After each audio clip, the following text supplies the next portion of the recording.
Hey everybody, I'm back again. This time I was thinking of doing some political reviews.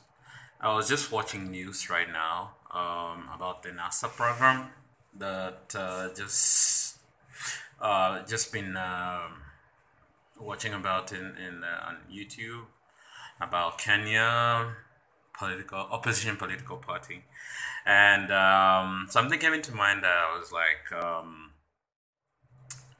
What's the agenda of the opposition? Because they seem to be people who are just lacking direction and they're after own self-interest, and which is not a bad thing, but to the point of whereby they're a group which basically they need to have an agreement when it comes to who's going to be nominated as the flag bearer. Because one, the agenda in terms of each person as a leader has a different agenda in terms of projects, in terms of what they want to achieve, what they're going to uplift. And the thing is that for example, let's take us Raila Odinga. Raila Odinga has been there for a while. He has mileage in politics, but whoa, the guy has mileage in politics. And one thing about it is that the reason why I feel like Uhuru and Ruto still win the election is because one thing is Raila.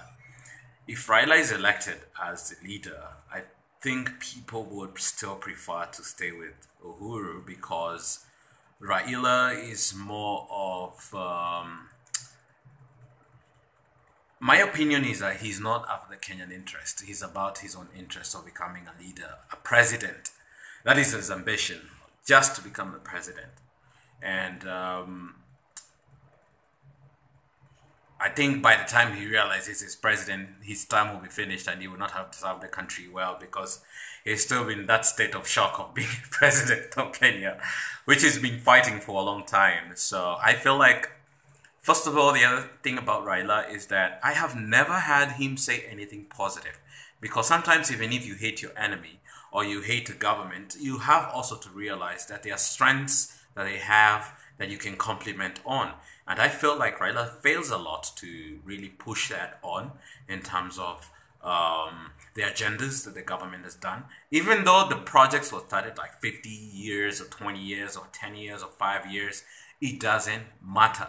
What matters is the government is still the same government that allows project to be invested, whether it's World Bank, whether it's China, whether it's whoever brings development in the country, it still has to pass through government. It has to pass through the process of being vetted by government for it to be given the certificate to even to invest in projects. So that's why I felt like when they attacked the president last time when he went to Mombasa to do the opening of the stairs or the rail, I felt like it was more of like very lenient to the president and disrespectful because you have to understand that the same government is the one that allow projects, whether they're brought by foreigners or they're done by local governments or all that funding. It has to go through government. They have to go through the central bank. The central bank has to be able to uh, uh, pass it through the systems, the accounting, because whatever money that comes in, of course, it has to affect the balance of trade in terms of the currency. So they have to be monitored by the government. So I don't see why the oppositions were very clearly noisy making all these comments. They should have appreciated that the government was there at least to say it off. And there are a lot of white elephant projects that were done by previous governments and they never finished them. So you have to understand that every project has its own time for or to be finished.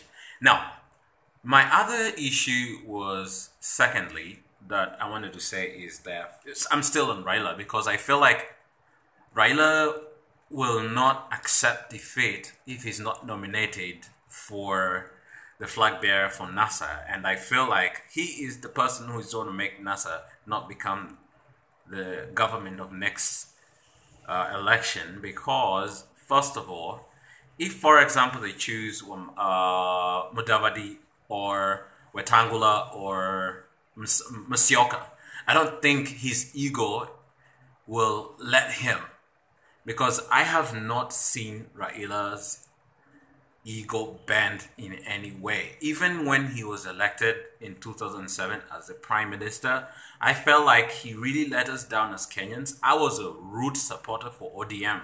I voted for ODM in 2007, and after he was given the prime minister seat, I think it actually changed my perception on him, because I felt he was selfish, because he started complaining about the government. He's in the government, but he's still complaining. At least he should have done something, done a change, because he was given the position of a leader to be at least part of government. Try and change the situation, but he became a bitter and started bickering about government. And the thing about Kibaki that I love, that he ignored all that and he continued to develop the country, which is a positive thing. Now, on the other thing I wanted to talk to about was the agenda of N.A.S.A. I think they have a good idea of coming together. I believe that it's a good idea, but the problem is that all these four leaders have their own choices of what they want to do. So with the limited time in terms of the constitution, looking into courts, looking into everyone being fitted into the government, it's going to be very difficult. And I think they're doing it at a very late stage, because with a coalition government, it's very hard to rule, because right now they have like more than, let's say they have Musyoka, Wiper, we have Mwetangula, and we have for the Kenya, and then we have you are, well, I can't remember Musalia's party, because he seems to be creating parties every year. He's a lawyer, but I don't understand him much sometimes. And I feel like it is time that, I think that N.A.S.A is a failed political party, and it's like a Titanic that is sinking, and it's like Raila is like the girl, and DiCaprio represents Musalia Mudavadi and Musyoka and Wetangula, because in reality, Raila will not share the same platform. They know they're sinking. You'll be like, okay, yeah, yabby, yabby, yabby, but he will not share the platform. And also, if you want to know, is that if you look at Raila's face, because you have to understand that communication is not only by verbal, you have to understand also by facial expression. You have to understand also by the way they communicate with their hands. It's very, very important when somebody talks. He has to look you in the eye, and also in terms of whatever he says, he has to come out projectively in terms of people to understand his agenda. And that's why I keep saying his agenda, his agenda. For me, I feel Raila's agenda is just his ego to be president. That's it. He doesn't care about Kenya. He just wants to accomplish his goal, and that is to become the president of Kenya, because he has really tried, he's been tried and all that, but he's not made it. But the other thing, I believe that Jubilee is going to be government next time, and also next time, is because they're orderly from the outer face, because all this bickering is nothing. People will still look at, oh, this government has tried a lot. There's corruption. Corruption will always be there. And I also think that most people are really ignorant when they say, oh, Raila, Uhuru and the Kalenjins are taking over in terms of the bribe. Of course, there will be that.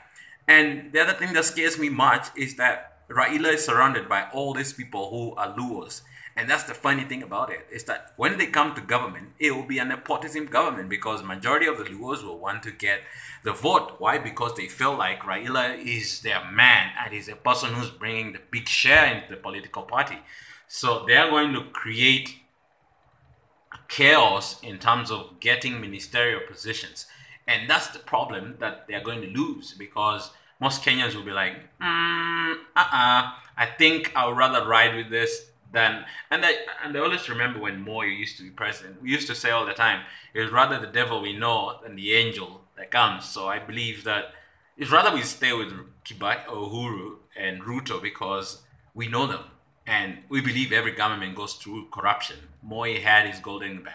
And if you look at in the US also, they have a lot of corruption cases. If you look in any country you go to, corruption will never miss. No matter how powerful, no matter how great your country is, corruption still exists. And the other thing I want to say is nomination. I think like N.A.S.A will create a lot of divides because you have to understand that the Kikuyus, the Luos, the Masais, the Kamba, and the Luyas, and all the Kisis, and all these people are there for a reason.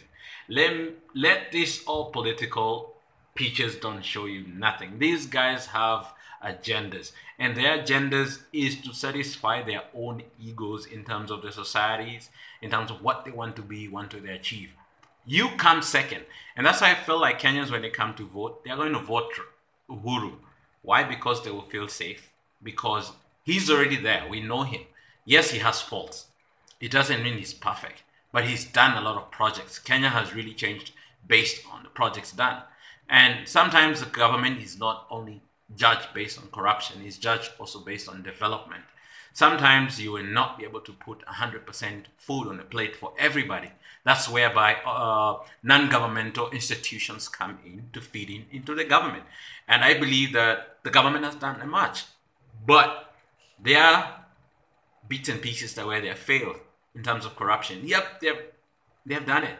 I believe that in his second term, he's going to do a lot based on crushing all corrupt people in his government. Why? Because he has no favors. It is his last term. It's the same as Kibaki. His last term, what he did is to focus on the projects, focus on the country. Whoever brings problem, take him off, kick him off. That's it. So I believe that N.A.S.A is a sinking Titanic ship that will not make it to the elections. It will drop. The walls will start cracking from the engine below during nomination, because during nomination, that's where you see how parties are strong. Right now they are not, because they are showing unity, but the bickering will start, and when they start, that's when the government will pounce and start poaching and start enticing people to to swap into the government side, and the opposition will be at loss. So basically, guys, this is my own opinion. I'm not saying that my opinions are correct or bad or wrong. All I'm saying is that let's look it from the inside out. Sometimes you need an outside opinion to be able to see what is inside, and you need an inside opinion to see what is outside. So for me, I'm looking from outside Kenya, inside Kenya. So what I would say is that we need to make sure that the N.A.S.A project is honest in terms of whatever they want to provide to Kenyans. Because this politics of, we will do this, we will do this, is no longer working. The generation of today believes in action first and then talk later, okay? Because we are not the younger generation. We are the X generations, which believe in a lot of things, and we believe in things done now. It's not tomorrow. And we are very active. We have all the media access. We have, nowadays you cannot bring agendas without having a real proposal that is feasible. We need to have feasible proposal from N.A.S.A to see where they stand, or else they're just taking Kenyans for a ride, and they are going to lose, and they're going to lose bad, flat like Clinton. So other than that, all I say is, let's see how it goes with politics, but I believe that N.A.S.A is a failed project, because their agenda is they are filing a negative case. During my debating time, we always say that you cannot propose a negative case. If you're proposing a case, you have to have a positive case based on the negative side and the positive, which means if you see my negative, I need you to provide substantial evidence, substantial provisions in order to counter what I'm doing. But if you're just basing on negativity, negative case, you cannot win. So all I say is, let us see what N.A.S.A has, because all they're doing is just fighting government, corruption. Corruption we know is there. What are you doing? or what you're up now. Other than that, thank you very much, Kenyans, and have a wonderful day.